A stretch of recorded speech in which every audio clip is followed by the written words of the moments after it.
Sepanjang tahun kita mempersiapkan Natal itu dengan Dengan semangat yang berkobar-kobar. Nah, kita mau nikmati semangat itu, jangan hanya berlalu karena sudah berlalu Krismas kita. Tapi semangat itu tetap kita miliki dan berikan kepada Tuhan, khususnya dalam menyambut tahun baru 2026. Apa kata firman Allah?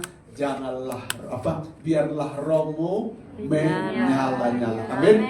Wah, jemaat apal semua. Dan saya lihat pagi hari ini ada jemaat Tuhan yang beberapa jemaat Tuhan tidak datang, tapi semua jemaat mengasihi dan cinta Tuhan, menyembah Tuhan luar biasa. Dan itu yang dirindukan Tuhan kepada kita. Kasihilah Tuhan Allahmu dengan segenap hati, dengan segenap kekuatanmu, dengan segenap akal budimu. Terima kasih. Dan saya ucapkan banyak terima kasih kepada jemaat karena sudah bersusah payah berkorban untuk menyiapkan perayaan kita dan sudah berlangsung dengan baik. Oke, puji nama Tuhan Yesus Kristus. Diharap semua jemaat sudah pulang pada kita akan masuk di tahun baru 2026 nanti, ya. Oke. Nah, puji nama Tuhan. Kita akan dengarkan firman Tuhan jemaat pagi hari ini, dan mari kita buka firman Tuhan. Buka firman Tuhan di dalam Matius pasal 2 ayat 1 sampai ayat yang kedua. Oke.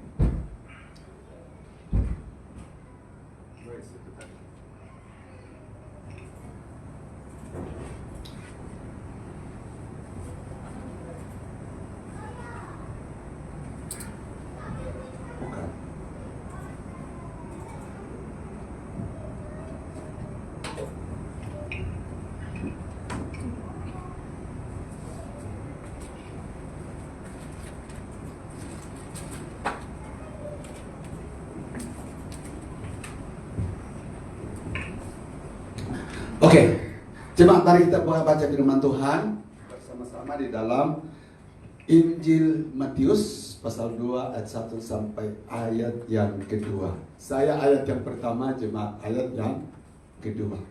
Injil Matius pasal 2 ayat 1 sampai ayat yang kedua.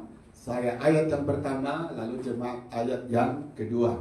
Demikian bunyi firman Tuhan. Sesudah Yesus dilahirkan di Betlehem di tanah Yudea pada zaman Raja Herodes, datanglah orang-orang Majus dari timur ke Yerusalem. Jemaat 23. Dan bertanya-tanya, di manakah dia, raja orang Yahudi yang baru dilahirkan itu? Kami telah melihat bintangnya di timur, dan kami datang untuk menyembah dia. Nah, saudara yang dikasihi Tuhan Yesus Kristus, ya, sangat menyedihkan kelahiran Yesus Kristus itu. Karena saudara yang dikasihi Tuhan, yang menyambut, yang merindukan untuk berjumpa Yesus yang lahir itu, ya, bukanlah tempat di mana Yesus lahir, ya. Tetapi saudara kasih Tuhan, yang merindukan Yesus itu yang lahir dan dia datang sebagai raja adalah orang Majus. Nah, di manakah orang Majus kalau dalam zaman kita sekarang ini? Menurut para penafsir Alkitab, para ahli teologi, saudara kasih Tuhan mengatakan bahwa ya, orang Majus ini asalnya dari Iran, ya. Asalnya dari Iran sekarang ini. Nah, itu sebabnya waktu Yerusalem ditaklukkan oleh Sultan saya lupa itu siapa nama raja Islam yang terkenal pada masa itu. Ada satu tempat di Yerusalem di mana saudara kasih Tuhan, tempat itu, ya, ada tanda yang bertuliskan tentang tempat Yesus lahir. Lalu tempat itu tidak dirobohkan. Karena yang datang itu adalah askar-askar dari Iran yang tahu bahwa tempat ini pernah dikunjungi oleh orang kita, yaitulah orang Majus. Nah, jemaat dikasih Tuhan Yesus Kristus, menarik sekali di sini bahwa tempat di mana Yesus lahir, ya. Di situ saudara kasih Tuhan, dia tidak temukan orang yang merindukan kehadirannya, orang yang merindukan kelahirannya, tetapi justru apa? Orang yang datang dari tempat yang jauh, itulah orang yang merindukan dan ingin berjumpa dengan Yesus yang lahir itu. Siapa orang itu jemaat? Dia adalah apa? Orang-orang Majus. Nah, orang Majus ini saudara kasih Tuhan punya kepakaran, punya pengetahuan tentang perbintangan, ya. Dan kalau dia tahu bahwa ada bintang yang muncul di langit, itu bukan kebetulan muncul dengan sendirinya, itu bukan terjadi dengan sendirinya, tetapi ada hal-hal, ya, ada hal-hal khusus yang akan dinyatakan di bumi ini. Dan itu juga mereka pahami bahwa jika ada bintang di langit, itu berarti di tempat itu ada kelahiran seorang manusia yang bukan biasa-biasa, tapi orang itu adalah orang yang luar biasa, ya. Orang itu bukan orang biasa, tapi orang yang luar biasa. Nah, melalui tuntunan bintang ini, saudara yang dikasih Tuhan, maka dia berusaha meninggalkan tempatnya yang jauh itu, berkorban dengan segalanya. Kemudian apa?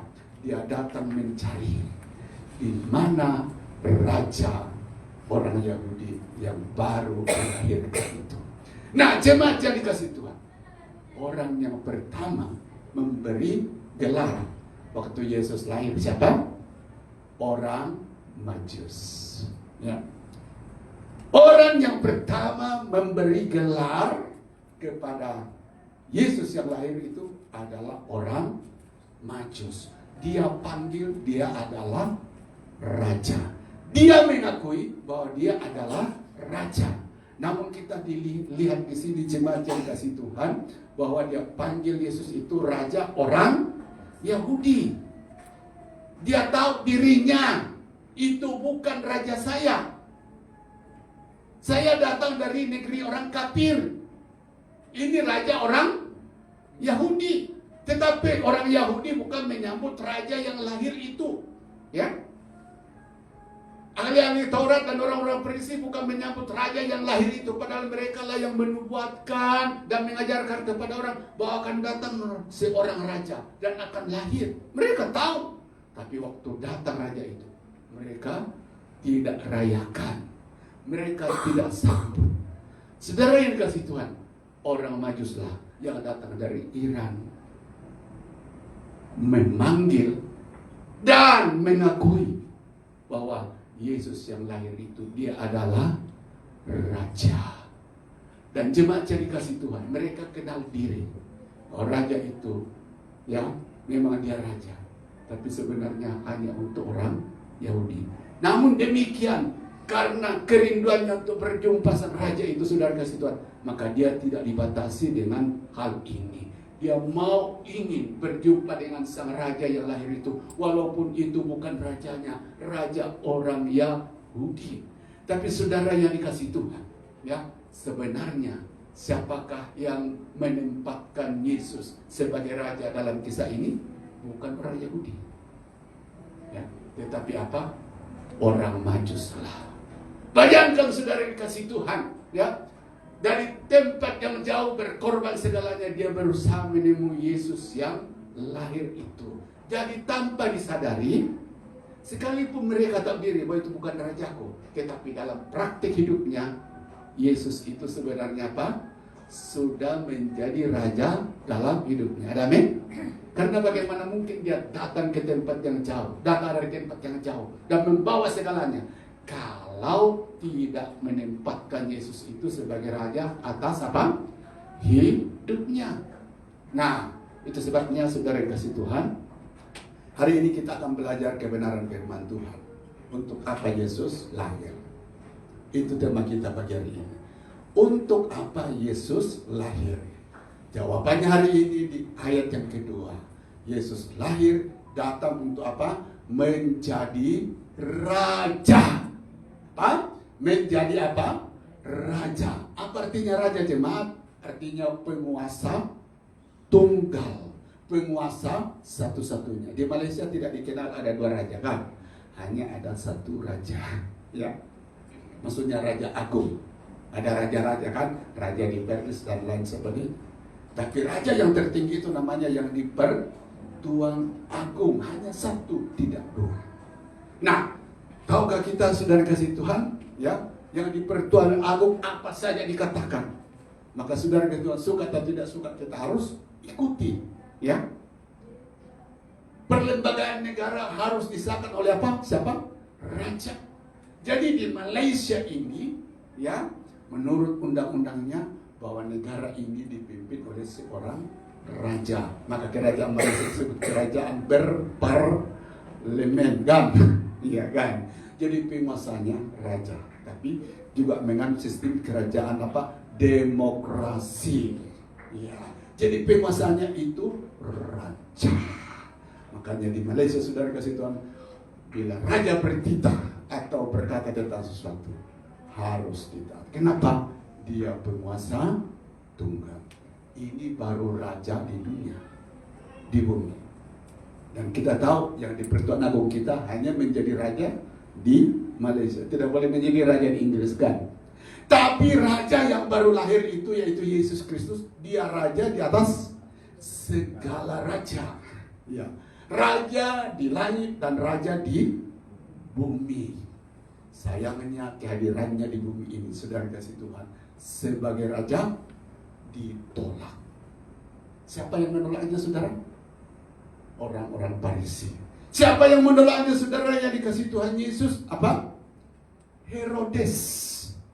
Ketika dia mendengar ada raja baru yang lahir, maka Herodes dengan kejam, dengan tipu muslihat memanggil orang mari selidiki di mana raja itu lahir. Supaya apa? Aku pun datang menyembah sama dia. Bukan dia datang menyembah sama raja itu, tapi bagaimana supaya raja itu dihabisi. Supaya apa? Kedudukan sang raja yaitu Herodes jangan terancam. Iya, jangan terancam. Nah, Herodes di sini melambangkan siapa jemaah? Iblis. Ya. Herodes di sini melambangkan iblis. Iblis tahu bahwa dia sudah lama merajai dunia ini. Setuju atau tidak? Dari sejak manusia jatuh ke dalam dosa dan sampai hari ini ada raja yang sedang berkuasa di bumi. Itulah raja ke-8. Itu dikatakan dalam Efesus pasal 2 ayat 2. Dia adalah penguasa kerajaan angkasa. Ada kerajaan angkasa berarti ada rajanya. Siapa rajanya? Iblis. Nah, iblis inilah jemaat cari kasih Tuhan berkuasa dari saat Adam dan Hawa jatuh ke dalam dosa dan sampai hari ini. Dan dia membangun taktanya. Di mana iblis membangun taktanya? Saudara kasih Tuhan? Di dalam hidup manusia. Jadi, saudara kasih Tuhan, sejak manusia jatuh ke dalam dosa, iblis membangun pemerintahannya, kerajaannya di bumi. Di mana? Di dalam hidup manusia. Itu sebabnya ketika Yesus lahir dan orang Majus menyebutnya dia raja, maka saudara kasih Tuhan, Herodes sangat marah karena berkata, oh raja ini akan mengganggu apa? Kerajaanku, akan mengambil alih kerajaanku. Setan tahu bahwa kehadiran Yesus Kristus ini akan mengancam apa? Kerajaan iblis yang sudah dibangun berabad-abad lama dalam hidup kita. Tahukah saudara kasih Tuhan, betapa sedihnya hidup kita kalau Yesus tidak lahir. Kalau Yesus tidak datang sebagai raja, ada raja ke-8 akan terus menguasai hidup kita. Akan terus menguasai hidup kita. Dia bangun taktanya di hidup kita. Akhirnya seluruh hidup kita jadi apa? Hidup di dalam apa? Kejahatan. Itulah bentuk, itulah ciri hal pemerintahan daripada raja ke-8. Dan untuk itu jemaat cari kasih Tuhan, oleh belas kasihan Tuhan, oleh belas kasihan Tuhan, dia mau supaya apa? Iblis yang sudah membangun takhta di dalam hati manusia berabad-abad lamanya harus disingkirkan, ya, harus dilenyapkan. Dan Satu-satunya boleh melakukan itu hanya Yesus Kristus. Itu sebabnya kelahiran Yesus itu sangat ditentang oleh setan. Dan saudara kasih Tuhan, kita hubungkan dalam semua peristiwa yang terjadi di bumi ini. Setiap kali bulan Christmas datang, selalu banyak peristiwa yang menakjubkan terjadi di bumi ini. Dan peristiwanya bukan yang baik, tapi selalu yang negatif. Coba kita lihat jemaat cerita. Beberapa tahun yang lalu Aceh dilanda tsunami. Itu terjadi pada bulan berapa? Bulan Desember atau bulan Natal. Bulan kita merayakan Christmas. Greg di Kinimo terjadi bulan berapa? Bulan 12. Hari ini saudara ada ancaman baru terhadap kekristenan. Di media sudah dikatakan ada sekelompok orang tertentu dikatakan mari kita buat 25 di mana orang Kristen merayakan hari kelahiran Sang Juru Selamat. Itu sebagai hari Mualaf. Apa itu Mualaf, saudara? Hari di mana banyak orang Kristen meninggalkan imannya, alias murtad dari Yesus. Jadi saudara, dalam kalender orang Kristen 25 itu boleh dianggap hari suci, ya. Boleh dianggap hari suci. Yang sebenarnya semua hari itu suci kalau hidup kita, ya. Tapi ini menjadi simbol bagi semua orang Kristen bahwa 25 itu adalah dianggap hari yang kudus karena kita bertemu Raja yang kudus, ya. Kita bertemu Raja yang kudus, yaitu Yesus Kristus. Sementara di Cemari, mari kita buat tarik khusus, tarik malam jatuh pada 25. Jadi dari dulu sampai hari ini iblis selalu mencemarkan,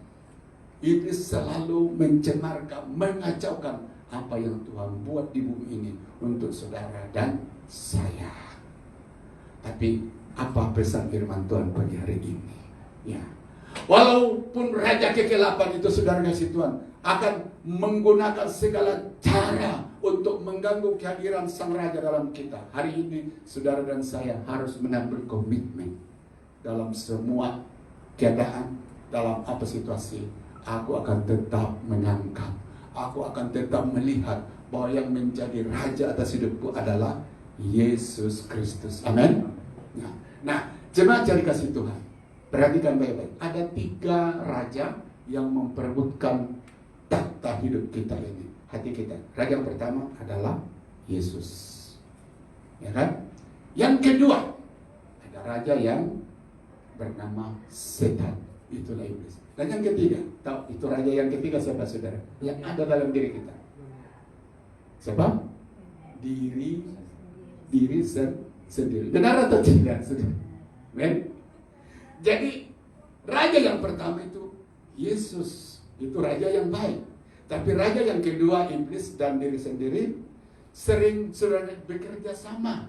Jadi iblis dan diri kita sering membuat satu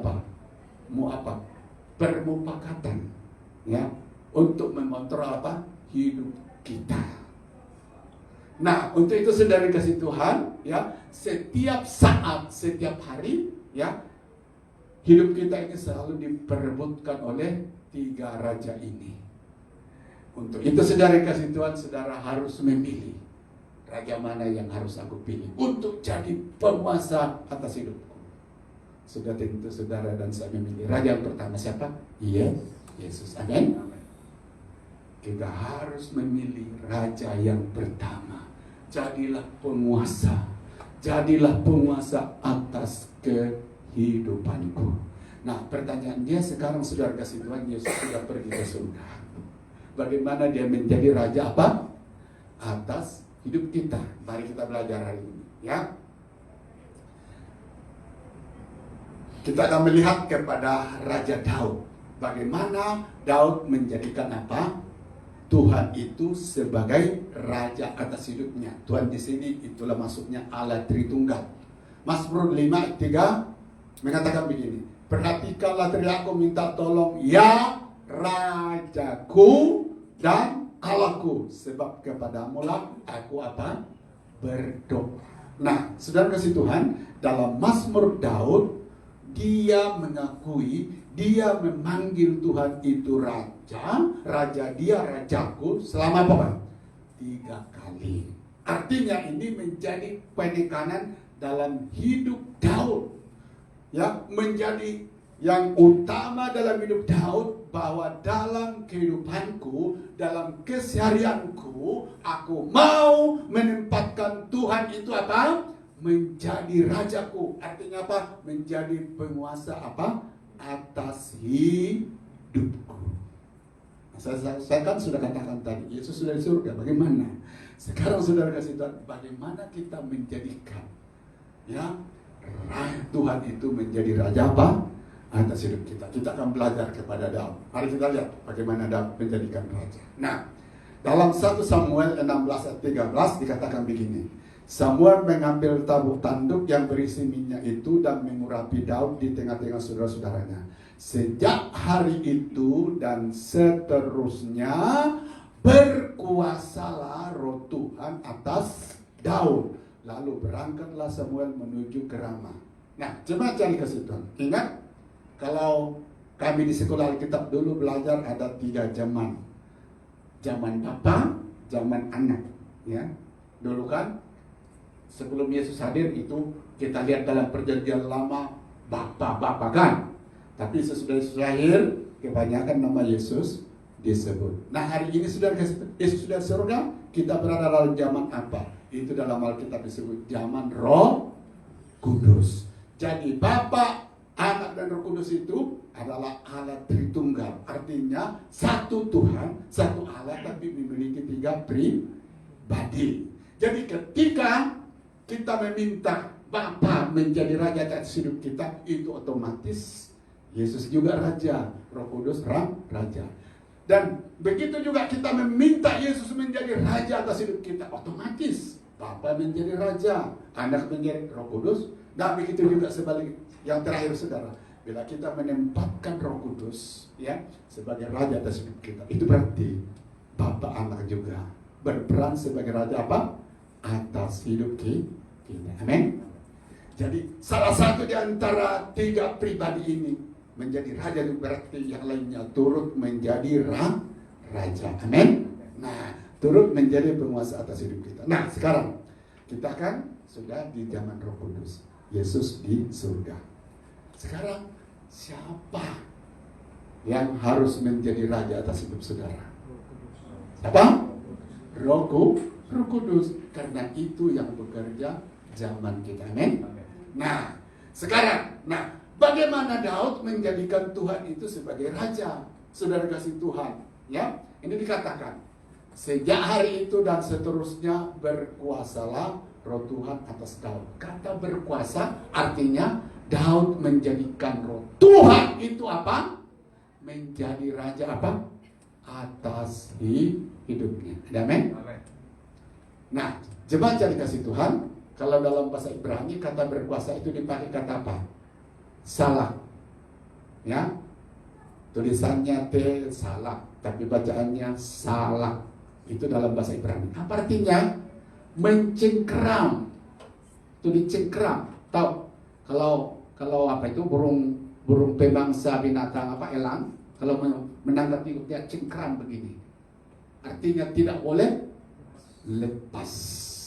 Nah, menguasai dan memenuhi. Tapi kita akan melihat kepada apa arti mencengkeram. Jadi ketika Daud mengizinkan Tuhan menjadi roh, yang menjadi raja atas hidupnya, itu secara otomatis Daud mengizinkan apa? Roh Kudus di sini dikatakan menguasai apa? Hidup Daud. Dia pegang hidup Daud itu. Dia cengkeram habis-habisan apa? Hidup Daud itu. Dan cengkeraman Tuhan terhadap hidup Daud, cengkeraman Roh Kudus, Roh Tuhan terhadap hidup Daud bukan musim-musiman. Artinya apa? Keberkuasaan Roh Tuhan atas hidup Daud, kepemimpinan Roh Tuhan atas hidup Daud bukan apa? Musim-musiman. Nanti hari Natal Tuhan berkuasalah, Roh Kudus berkuasalah atas hidup saya. Terus apa? Hari Minggu berkuasalah atas hidup saya. Tapi hari Senin sampai hari apa? Hari Sabtu dia bilang jangan dulu. Saya mau undang raja yang lain. Janganlah iblis, saudara. Siapa? Diri saya sendiri. Nah, Daud tidak demikian. Sejak hidupnya dicengkeram oleh Roh Kudus, dikatakan hari itu dan seterusnya sampai hidupnya apa? Ada dalam apa? Penguasaan. Dia dirajai oleh siapa? Roh Tuhan. Dia dikuasai oleh Roh Tuhan. Luar biasa. Nah, puji Tuhan. Dalam surat Paulus selalu kita temukan kata dikatakan begini, hendaklah engkau dipenuhi apa? Roh Kudus. Kata dipenuhi artinya dikuasai oleh apa? Roh Kudus. Diperintah oleh Roh Kudus. Dikontrol oleh Roh Kudus. Nah, kita berada di zaman itu. Jadi hari ini ketika kita menjadikan Yesus sebagai Raja, otomatis saudara hari ini kita mengundang Roh Kudusnya. Tuhan cengkeram, kuasai hidup kami apa? Setiap saat, pegang selalu dan jangan musiman. Nah, jemaat jadi kasih Tuhan, inilah yang betul-betul Tuhan rindukan apa? Dalam hidup kita. Hendaklah kita dicengkeram, dikuasai, dikontrol apa? Roh Kudus hari ini dan sampai datang pada kali yang kedua. Ada amin? Itulah namanya mengangkat, mengakui Yesus sebagai apa? Raja. Nah, saudara kasih Tuhan, tahukah hebatnya? Tahukah hasilnya jemaat yang dikasih Tuhan? Kalau Roh Tuhan itu, Roh Kudus itu menjadi raja penguasa atas hidup kita. Mari kita lihat. Los.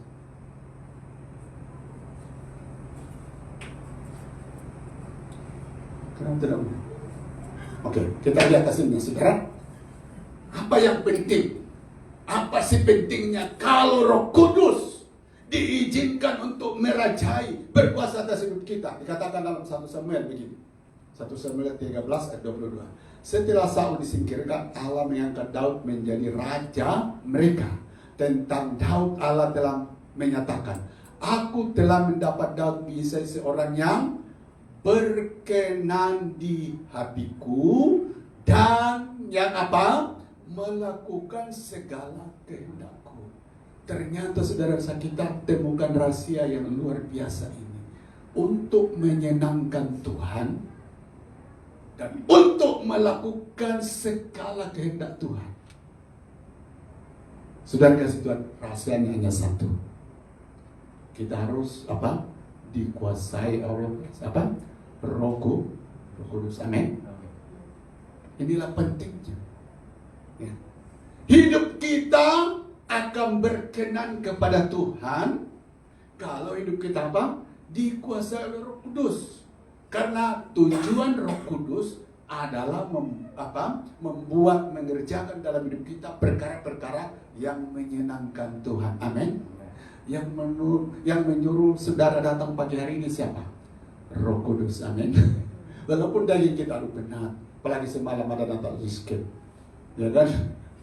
Tapi keluarga Ibu Juliana dari kemarin sudah berkeringat sediakan ini dan itu, tapi itu tidak menghalang. Ada satu arahan yang perintah dalam hatinya. Hari ini walaupun benar, pergi beribadah. Amin. Mungkin juga Bapak Jos sudah bagus kita pagi pulang-pulang ke apa? Ke apa? Kuda tari ini. Tapi Roh Kudus jangan, berkumpullah dulu bersama-sama. Amin. Itu tuntunan siapa? Tuntunan Roh Kudus. Amin. Jadi Roh Kudus ini menuntun kita untuk melakukan perkara-perkara yang menyenangkan Tuhan. Sehingga hidup saudara apa dikatakan? Berkenan kepada Tuhan. Jadi tidak ada cara untuk menyenangkan Allah selain sudah izinkan Rohnya untuk terus menguasai kita setiap hari. Kita tidak akan mampu menyenangkan Allah dengan kekuatan kita. Kalau kita mampu menyenangkan Allah, tidak perlu Yesus datang ke bumi ini. Ada amin? Kalau kita, Allah boleh menemukan manusia yang menyenangkan dirinya lewat usahanya sendiri, tanpa ada pekerjaan Roh Kudus, yang Yesus tidak perlu datang ke dunia ini. Tapi itulah luar biasanya. Tuhan tahu manusia tidak mungkin boleh menyenangkan aku. Untuk itu Dia kirim Roh Kudus dalam hidup kita untuk melakukan apa? Melalui Roh Kudus itulah saudara akan dipandu untuk melakukan perkara-perkara. Nah, yang menarik lagi saudara Tuhan, dikatakan dan yang melakukan segala apa? Kehendakku. Ini luar biasa. Daud mampu melakukan apa? Segala apa? Kehendak Tuhan. Bolehkah kita mampu melakukan semua kehendak Tuhan, saudara? Dengan kekuatan kita itu tidak mungkin. Yesus ketika dalam Injil Matius, ada seorang muda datang kepada Yesus. Apakah yang aku buat untuk apa? Boleh masuk ke dalam kerajaan surga. Tuhan katakan jangan mencuri, jangan berzina dan seterusnya. Oh, dia bilang sudah saya lakukan. Menurut ukuran dia sudah sempurna dan layak masuk surga. Tapi Yesus berkata, ya semua itu kamu sudah lakukan dan oke, best, sangat bagus. Tapi ada satu lagi, jual segala apa? Milikimu dan bagikan kepada orang miskin. Maka ikut laku dan kamu akan dapatkan kerajaan surga. Ternyata saudara kasih, di sini dia gagal.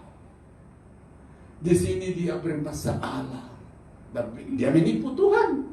Karena apa? Dikatakan, oh aku tidak apa. Ya, semua itu sudah aku lakukan. Padahal hukum Taurat kan mengatakan begini. Dalam 10 hukum Taurat itu 1 kita tidak lakukan, maka bila 9 kita lakukan, semua itu tidak ada guna. Ya kan? Nah kalau dunia ya, kalau 9 sudah majoriti ya pasti dibenarkan sudah itu. Tapi di mata Tuhan, betapa sempurnanya Tuhan. Dikatakan kamu lakukan 9, tapi 1 kamu tidak lakukan, tetap gagal. Betapa sempurnanya Tuhan. Itu sebabnya pesan firman Tuhan di cerita itu, Tuhan katakan jangan pernah coba-coba masuk surga dengan apa? Kekuatan kamu sendiri, perbuatan baikmu. Ya, jangan coba-coba. Itu mustahil dan mustahil. Dan memang saudara-saudara, kita tidak boleh masuk surga dengan apa? Kekuatan kita, dengan mengandalkan perbuatan baik kita. Karena tidak sempurna perbuatan baik kita, tapi hanya bergantung kepada darah Yesus. Amin.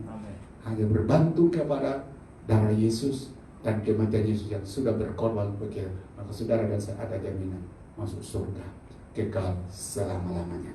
Jadi puji nama Tuhan Yesus. Ketika Daud jemaat dikasih Tuhan mengizinkan rohnya untuk mencengkeram apa hidupnya, maka saudara kasih Tuhan, hidup Daud berkenan di hadapan Tuhan dan mampu melakukan segala kehendak Tuhan. Itu hasil yang pertama. Kita lihat hasil yang kedua, Lois.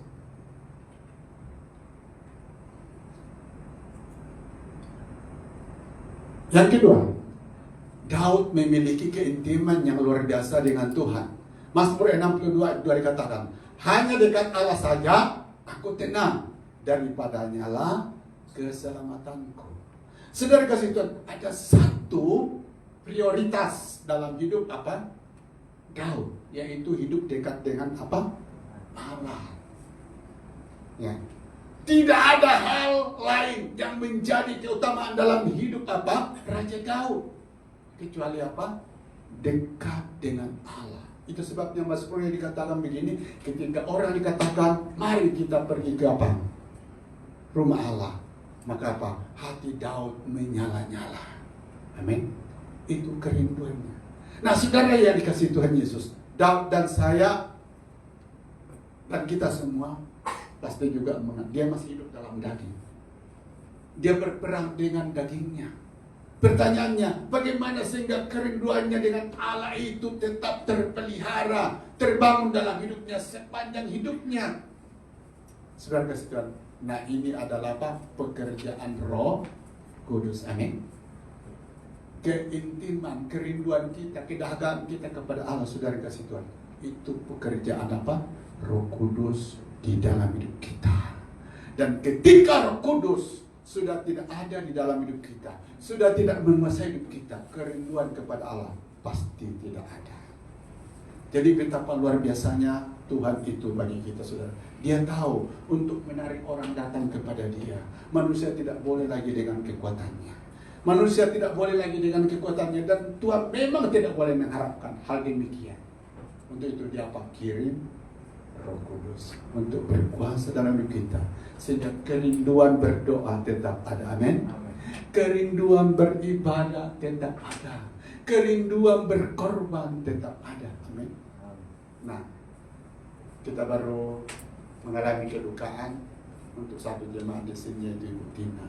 Beberapa minggu yang lalu saya lewati jemaatnya dikasih Tuhan. Karena untuk saya telepon, biasanya ibu ini tidak, bila saya hubung selalu, saya pun khawatir Tuhan jangan terlampau larut dalam kami lewati. Dan memang betul jemaat dikasih Tuhan. Sebagai manusia biasa, saya boleh dapat merasakan apa yang dialami oleh ibu tersebut. Tapi hari ini menghadapi masa-masa sulit itu, kerinduannya kepada Tuhan tetap dipelihara. Amin. Dalam menghadapi masa-masa sukar itu, kebergantungannya, kedekatannya itu tidak boleh diganggu dengan apapun juga. Amin. Dan memang firman Tuhan mengatakan begini, tidak ada yang boleh memisahkan kita dari kasih Yesus. Ketelanjangan kah, kematian kah, tidak boleh. Amin. Itulah luar biasanya orang-orang yang cinta Tuhan. Ikatannya dengan Tuhan luar biasa. Amin. Dan tahu saudara kasih Tuhan yang membuat kita terikat dengan Tuhan, yang membuat kita terikat dengan Tuhan, melihat yang itu adalah sejauh mana Roh Kudusnya terus bekerja dalam hidup kita. Di luar itu tidak ada apa-apanya. Nah, saudara kasih Tuhan, boleh kita tahu anak-anak Tuhan yang sudah hilang kerinduan itu berarti Roh Kudus bukan lagi berkuasa dalam hidupnya. Tapi siapa yang berkuasa, siapa yang menjadi raja dalam hidupnya adalah dirinya sendiri. Dan saya katakan jemaat, setiap hari hati kita ini, keinginan kita ini diperebutkan 3 raja ini. Dan saudara harus membuat pilihan. Amin. Memilih raja yang pertama Yesus, atau memilih raja kedua setan dan diri sendiri. Inilah yang kita hadapi seumur hidup. Tapi saudara yang dikasih Tuhan, untuk mengalahkan semua itu, firman Tuhan sudah membukakan rahasianya. Izinkan roh, izinkan hidup setiap hari dikuasai apa? Roh Kudus. Kalau hidup kita dikuasai oleh Roh Kudus, raja yang kedua dan yang ketiga itu saudara tidak ada tembak. Amin. Puji Tuhan. Nah, mari kita lihat yang kedua. Yang ketiga, hidup dikuasai Roh Kudus. Hasilnya apa saudara? Dikatakan Daud hidup dalam apa? Penyertaan Tuhan. Nah, Mazmur 23 ayat kalau boleh kasih munculin Mazmur 23.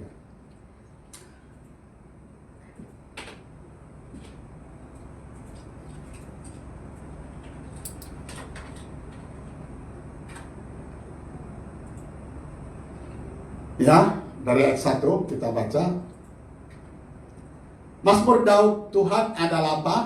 Gembalaku, takkan kekurangan aku. Tahu arti gembala di sini saudara?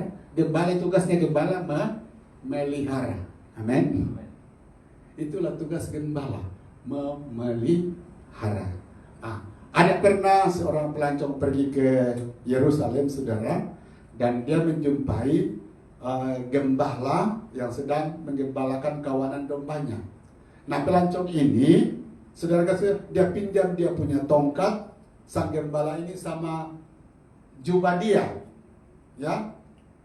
Nah, mereka berganti pakaian dan sang gembala ini pinjamkan tongkat kepada sang pelancong ini. Nah, apa yang terjadi jemaat? Ini apa? Ini pelancong itu sudah ambil itu jubah dan tongkat dari gembala tersebut. Kemudian dia coba tuntun itu apa? Berjalan di depan dan dia harap itu domba-domba ikut dia. Ternyata saudara tidak. Domba itu tetap kenal siapa? Gembala dia. Sudah berganti pakaian tapi tetap gagal. Nah, saudara kasih Tuhan, kita kenal siapa gembala kita? Siapa? Yesus. Saudara yang dikasih Tuhan, tugas Yesus dikatakan dalam kitab Yohanes, aku adalah gembala yang baik. Ya. Nah, Mazmur 23 menjelaskan apa tugasnya sebagai dia memelihara saudara. Artinya apa? Kita ini sebagai dombanya hidup dalam apa? Pemeliharaannya. Ayat 1 dikatakan, Mazmur Daud, Tuhan adalah gembalaku apa? Kalau Tuhan adalah gembala, takkan apa? Kekurangan aku. Amin. Artinya kita tetap berada dalam pemeliharaan Tuhan. Yang kedua, terus. Ia membaringkan aku di padang yang berumput hijau. Ia membimbing aku ke air yang tenang. Ini maksudnya bahasa pengungkapan, saudara. Ya, ia membaringkan aku di padang yang berumput hijau dan ia membimbing aku ke air yang tenang. Artinya ini berbicara tentang pemeliharaan Tuhan kepada hidup kita berupa apa? Berkat-berkat. Rumput hijau itu berbicara tentang apa? Berkat. Amin. Air tenang juga itu berbicara tentang apa? Berkat, damai, sejahtera. Ya. Pemeliharaannya kepada kita menuntun kita kepada berkat, menuntun kita kepada hidup yang dipenuhi damai. Terus ayat ketiga. Nah,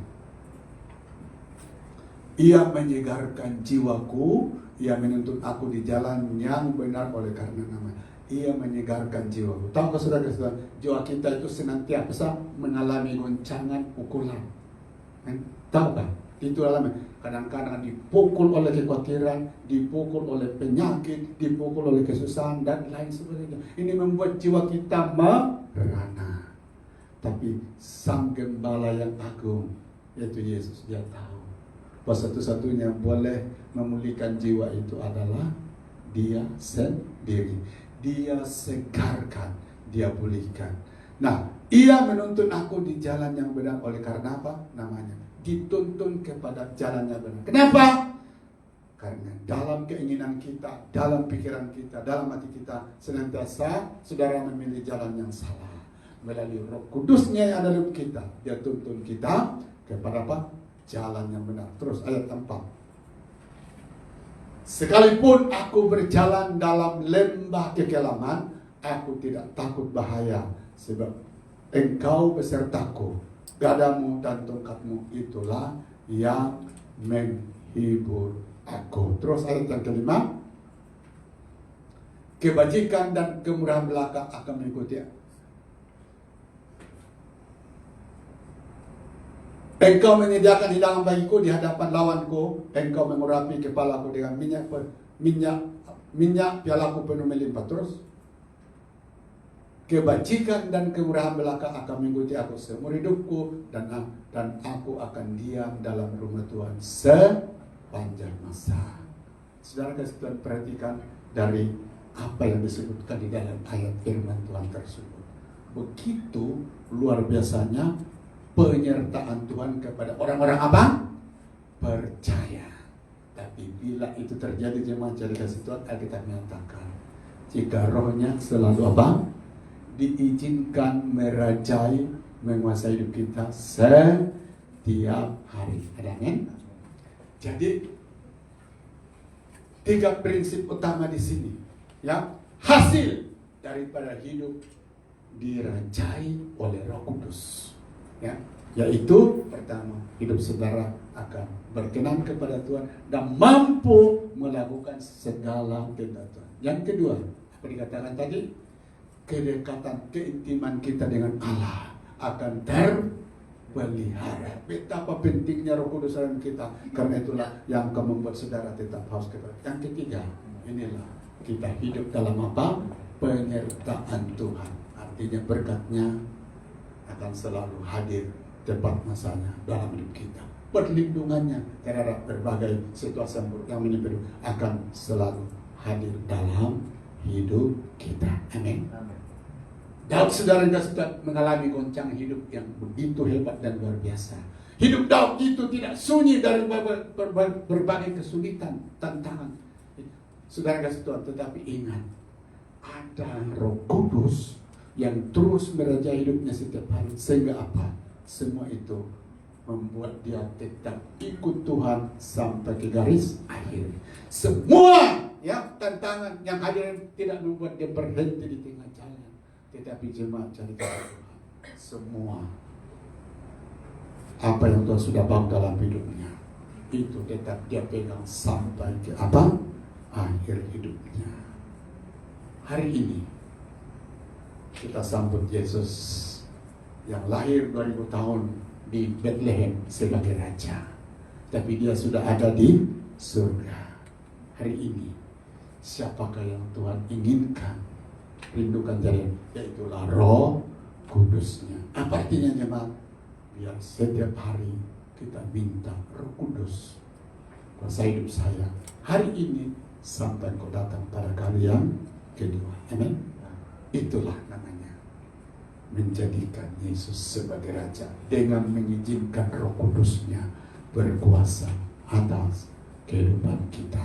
Karena firman ini menjadi dasar kita menginjak tahun 2026.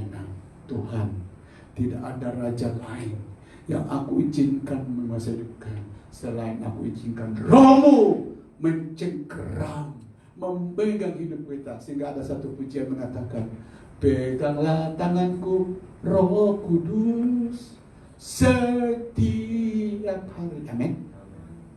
Inilah penting saudara kita mengikuti Yesus sampai ke garis akhir. Saudara setiap mengikuti Yesus sampai ke garis akhir. Setiap saudara setia melakukan Yesus sampai ke garis, saudara dan saya setia melakukan kita Tuhan sampai ke garis. Hanya satu jaminan, yaitu hidup dikuasai oleh Roh Kudus. Di luar itu tidak mungkin dan mustahil terjadi dalam hidup kita. Itu jangan jadi kasih Tuhan. Izinkan Roh-Nya setiap saat berkuasa atas hidup kita. Amin. Mari kita bangkit berdiri dan kita nyanyikan pujian tadi, pujian penyembahan. Yesus, Kau. Mari semua jemaat. Terima kasih Tuhan. Terima kasih Tuhan. Haleluya. Mari kita tadahkan hati kita, jiwa kita kepada Tuhan pagi hari ini. Saudara, setan, iblis, dan daging kita sangat menentang, sangat melawan ketika kita membuka hati untuk Yesus menjadi Raja atas hidup kita, memberi tempat bagi Dia sebagai Raja atas hidup kita. Setan tidak mau itu, dan dia melakukan apa saja untuk menghalangi hal itu jangan terjadi dalam hidup saudara. Tapi pagi hari ini, inilah pesan Natal bagi kita. Yesus datang, Dia mau menjadi Raja atas hidup kita. Dia mau menjadi Raja atas hidup kita. Hari ini Dia ada di surga, tapi pribadi yang ketiga itu Roh Kudus ada di hati saudara, ada di hati saudara. Tapi keberadaan Roh Kudus dalam hidup kita, apakah benar Dia menjadi Raja atau diri kita sendiri yang menjadi Raja? Dia tidak berkuasa karena kita tidak memberi kebebasan bagi Dia. Mari hari ini kita teladani tahu Tuhan berkuasalah, cengkeramlah hidup saya, peganglah, kontrollah hidup saya hari ini dan sampai seterusnya. Inilah prinsip